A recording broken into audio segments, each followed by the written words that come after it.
অর্থ উপার্জন করা যতটা গুরুত্বপূর্ণ, সঠিক স্থানে বিনিয়োগ করাও ততটাই গুরুত্বপূর্ণ। নীতিশাস্ত্র ও অর্থনীতির একজন মহান পণ্ডিত হিসেবে বিবেচিত আচার্য চাণক্য অনেক বছর আগেই বলেছিলেন যে অর্থ সঠিক জায়গায় বিনিয়োগ করা উচিত। যদি আপনি এমন জায়গায় অর্থ বিনিয়োগ করেন যেখানে এর কোনো ভবিষ্যৎ নেই, তাহলে আপনার কেবল আর্থিক ক্ষতিই হবে না, বরং আপনাকে সারা জীবন আফসোস করতে হতে পারে।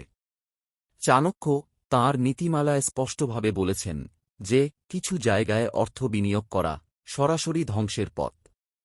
আসুন জেনে নেওয়া যাক কোন কোন জায়গায় অর্থ বিনিয়োগ করা উচিত নয়।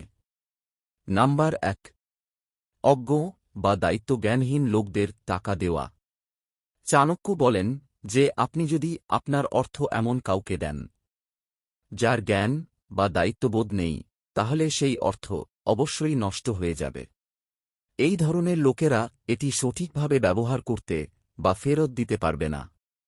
একে বিনিয়োগ বলা হয় না, বরং ভুল জায়গায় দান করা।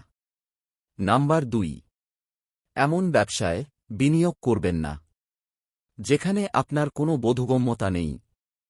চাণক্য নীতি বলেন যে জ্ঞান ছাড়া ব্যবসায় প্রবেশ করা নিজের পায়ে কুড়াল মারার মতো। যদি আপনার কোনো ব্যবসা বা প্রকল্প সম্পর্কে সঠিক ধারণা না থাকে, তাহলে অন্যের পরামর্শে টাকা বিনিয়োগ করা বোকামি। যেখানে আপনার দখল এবং জ্ঞান আছে, সেখানেই টাকা বিনিয়োগ করা উচিত। নাম্বার 3, শখ পূরণের জন্য কেনাকাটা করা ভালো নয়।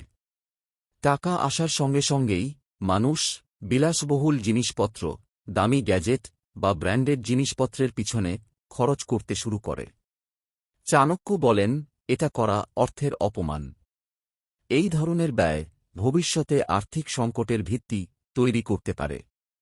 নাম্বার 4, ইতিমধ্যেই ঋণগ্রস্ত আত্মীয়স্বজন বা বন্ধুদের টাকা ধার দেওয়া।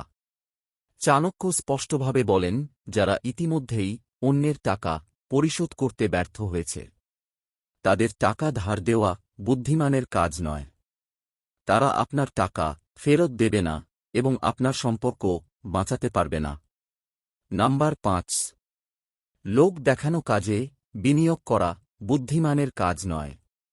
বিবাহ, পার্টি বা সামাজিক প্রতিপত্তির নামে অতিরিক্ত ব্যয় আর্থিক পতনের দিকে নিয়ে যেতে পারে।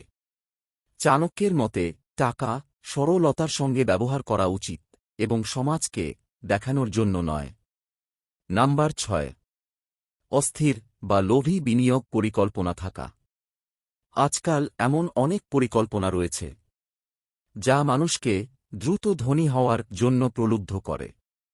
চাণক্য নীতি স্পষ্টভাবে সতর্ক করে দিয়েছে, যদি আপনি এমন কোনো কাজে অর্থ বিনিয়োগ করেন যা খুব অল্প সময়ের মধ্যে প্রচুর লাভের প্রতিশ্রুতি দেয়, তাহলে আপনি প্রতারণার শিকার হবেন।